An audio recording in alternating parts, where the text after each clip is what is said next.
大家好，欢迎来到快乐手工。今天我带给大家的呢是这样子的一款工具包哈。我呢爱做手工，周围的朋友家里有点什么手工活呢，都爱叫上我。出门的时候要带的东西很多，就没有合适的包。那今天做的这款呢就很合适哈，它中间的容量呢非常大，这儿还有个隔断哈。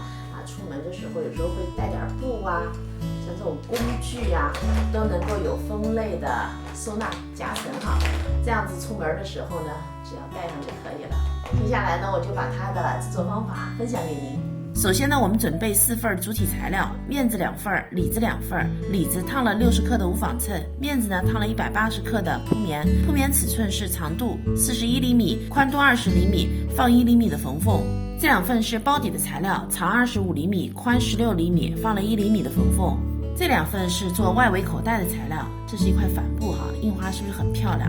尺寸呢是长度44厘米，宽度30厘米。这是里子上隔断的材料，它的长度呢36厘米，宽度18厘米。咱们还需要4份提手材料，里子面子各2份。铺棉长度32厘米，宽度3厘米，也需要放1厘米的缝缝。首先咱们做外围的口袋，把材料对折，在对折线这儿用包边带给包上。接下来呢，把口袋材料搁在主体材料的面子上，在居中的位置呢车一条线，那这片也是一样的。车好这2条线后呢，咱们把提手给做上哈，把提手的材料正面相对，然后呢沿着铺棉的2边各车一条线。接下来呢，咱们把提手翻到正面熨烫一下，然后2侧呢各车一条线。接下来呢，我们把提手固定在面子上，位置呢是离这条边8厘米。我们先固定上提手的一端，那这一端呢，我们固定在这片上面，也是8厘米的位置。另一根提手呢固定在这边，提手固定好以后呢，我们把侧边给车上。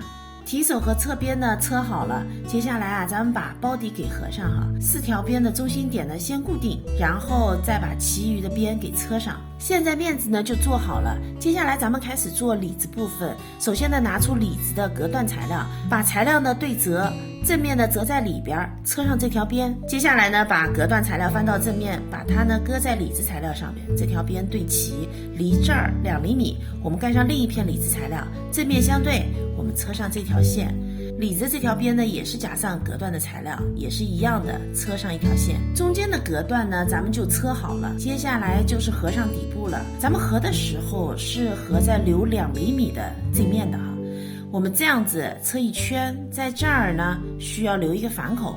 现在底部呢合上了，反口在这儿哈。接下来呢，把里子面子合起来，正面和正面相对，然后整个车一圈。